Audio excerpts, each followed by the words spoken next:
Right, let's go. Britain. Best circuit so far with a 1.5 second gap to the AI behind. Given me a grade 9 on both circumstances, and if you're familiar with percentages, you know they need to add up to 100 and splitting them across 9 grades, with the middle ones getting more than the the ones at the edge. You know that pretty much there's only one 9 grade, which was Britain. Austria, a little bit tighter, was a 0.057 second gap to the AI, giving me a grade 5 for being within 1/10 to the AI.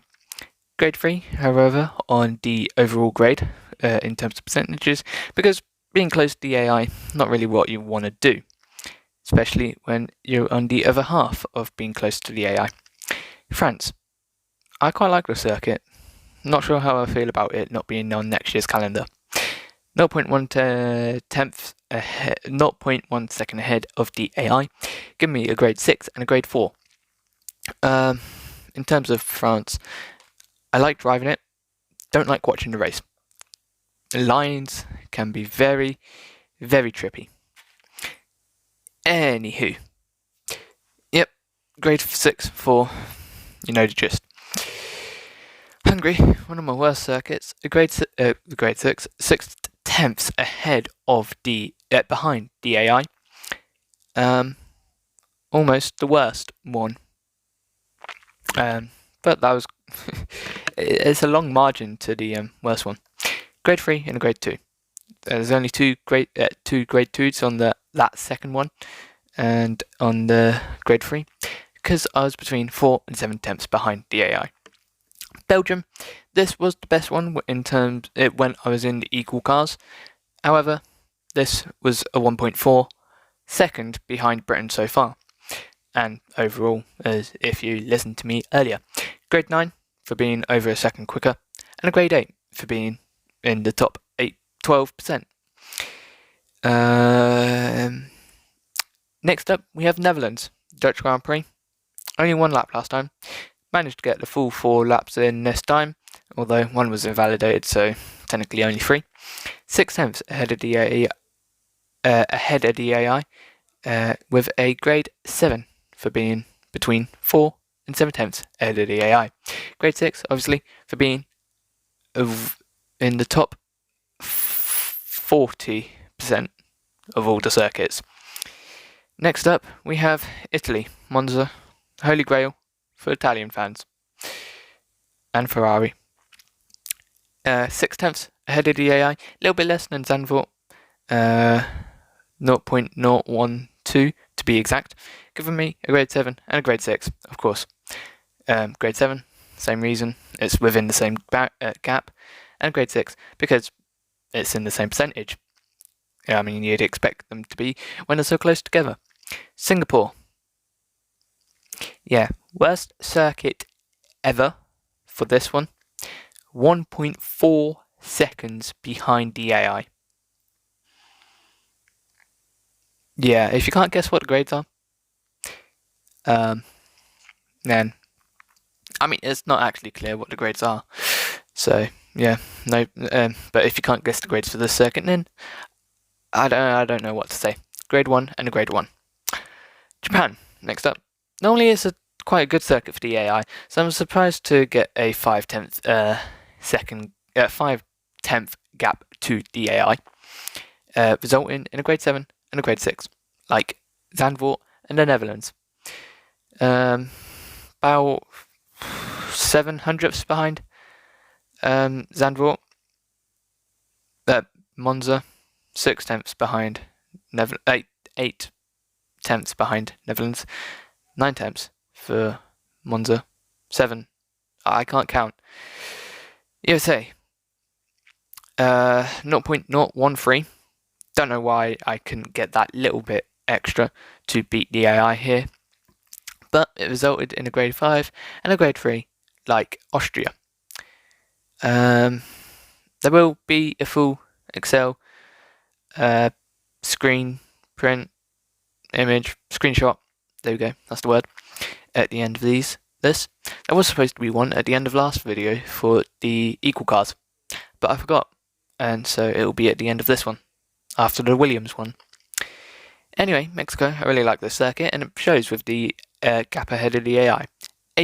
Pretty much 9/10 ahead of the AI, resulting in a grade 7 and a grade 8 and a grade 7 for being within 7/10 and 1 second, and being in the top 20%. Top 24%. Brazil, really like the circuit as well, although time wasn't really there. 3/10 ahead of the AI, resulting in a grade 6 and a grade 4. Different. No, not different, never mind. I was going to say different to Zandvoort and Italy, but no. Well, of course it's going to be different because they got a grade 7 in the first one. I thought they got this grade 6 first one, but no. Never mind. Abu Dhabi. I quite like the new circuit. I'm not fully up to speed yet. 3/10 ahead of the AI, resulting in a grade 6 and a grade 4, just like Abu Dhabi, just like Brazil. 3,000ths between the two, if you really want to know that. And Portugal, next circuit. And if you think I made the same mistake as last time, no, I did not. 1.1 seconds ahead of the AI, resulting in a grade 9 and a grade 8. The only other grade 8 alongside Belgium. Sorry. And a grade 9 for being 1 second ahead of the AI. 4 grade 9s here. Saudi, Great Britain, Belgium, and Portugal. Leaving China with a 4/10 ahead of the AI, almost 5/10, resulting in a grade 7 and a grade 5. Now, this is different to Netherlands and Italy, because they both got a grade 7 for being between 4/10 and 7/10, but this time this was grade 5 for being within the top 60% of all the circuits. And this then brings us on to the Excel spreadsheet of all three.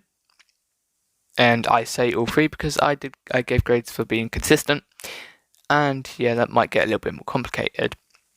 My phone's a lot more brighter than my laptop.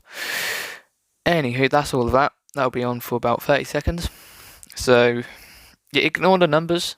Oh, no, never mind, it's not on for 30 seconds, it's on for about 10. Yeah, if you really care, you can pause, find out where you could beat me. 1 is the worst, 9 is the best, of course.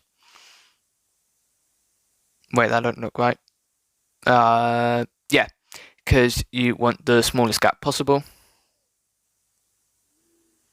Although Britain, Sector 2, 8/10 variation, and it is